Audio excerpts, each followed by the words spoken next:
महाराष्ट्र महानगरपालिका निवडणूक 2026 चे निकाल जाहीर झाले असून राज्यातील राजकारणाला नवीन दिशा मिळाली आहे. मुंबई महानगर प्रदेश, पुणे, पिंपरी चिंचवड, पश्चिम महाराष्ट्र, उत्तर महाराष्ट्र, विदर्भ आणि मराठवाडा प्रत्येक भागात सत्ता समीकरण वेगळी चित्र दाखवत आहे. या व्हिडिओमध्ये आपण सर्व प्रमुख महानगरपालिकांचे निकाल, विजयी पक्ष, बदललेली सत्ता आणि पुढील राजकीय संकेताचा सविस्तर आढावा घेणार आहोत. चला तर मग पाहूया महाराष्ट्रातील महापालिकांचा संपूर्ण निकाल विश्लेषण. सुरुवात करूया मुंबईपासून. मुंबई देशातील सर्वात श्रीमंत महानगरपालिका. निकालांमध्ये स्पष्ट होते की सत्ता स्थापनेसाठी संघर्ष अटल आहे. या ठिकाणी भाजप आणि शिवसेना शिंदे गटाला वर्चस्व मिळाले आहे आणि शिवसेना उद्धव बाळासाहेब ठाकरे यांनी कळवी जोस्ती केली आहे. ठाणे महापालिकेत शिवसेना शिंदे गटाने आपले वर्चस्व सिद्ध केलेले आहे.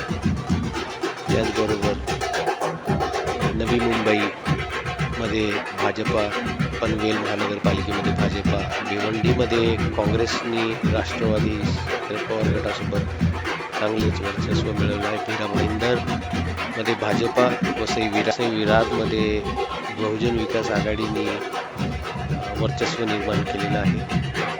त्याचबरोबर कल्याण डोंबिवलीमध्ये शिवसेना शिंदे गट आणि भाजपा यांनी वर्चस्व निर्माण केले. पुणे पिंपरी चिंचवडमध्ये यावर्षीच्या निकालांमध्ये विकासाला प्राधान्य देत सत्ता संघर्ष निर्माण झाला. पुणे महानगरपालिकेमध्ये भाजपाने बहुमत मिळवलेलं आहे. त्याचबरोबर पिंपरी चिंचवडमध्ये भाजपाने लक्षणीय आघाडी मिळवलेली आहे. कोल्हापूरमध्ये भाजपा, अहिल्यानगरमध्ये भाजपा आणि सोलापूरमध्येही भाजपाने आपले वर्चस्व निर्माण केले आहे. सांगली आणि इचलकरंजी या ठिकाणी भाजपाने वर्चस्व निर्माण केले. शिवशाही विकास आघाडीने इचलकरंजीमध्ये कळवी जोस्ती केली आहे. उत्तर महाराष्ट्रामध्ये नाशिक महापालिकेमध्ये भाजपाने वर्चस्व निर्माण केले. जळगावमध्ये भाजपा, मालेगावमध्ये इस्लाम पार्टीने वर्चस्व निर्माण केले आहे. धुळेमध्ये भाजपाने वर्चस्व मिळवले. या नागपूर भाजपाने आपला गड राखलेला आहे. अमरावतीमध्येही भाजपाने 25 जागा मिळवलेल्या आहेत. युवा स्वाभिमान पक्षाला या ठिकाणी 15 जागा आणि काँग्रेसला 15 जागा मिळालेल्या आहेत. चंद्रपूरमध्ये काँग्रेसने आपली सत्ता राखली. अकोल्यामध्ये भाजपाने आपलं वर्चस्व सिद्ध केले. मराठवाड्यामध्ये संभाजीनगरची लढत तटीची झालेली आहे. या ठिकाणी भाजपा आणि शिवसेना शिंदे गटाने वर्चस्व स्थापन केलं. MIMने 33 जागा मिळवत 2 नंबरचा पक्ष असं संधी मारलेली आहे. जालन्यामध्ये भाजपा आणि शिवसेना शिंदे गटाने पुन्हा एकदा आपलं वर्चस्व सिद्ध केलं.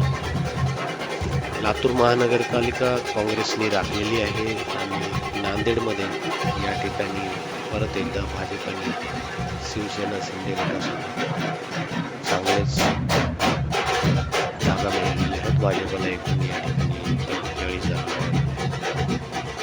परभणी महानगरपालिकेत शिवसेना उद्धव बाळासाहेब ठाकरे गटाने आपले वर्चस्व सिद्ध केलेले आहे आणि 25 जागा मिळवल्या या ठिकाणी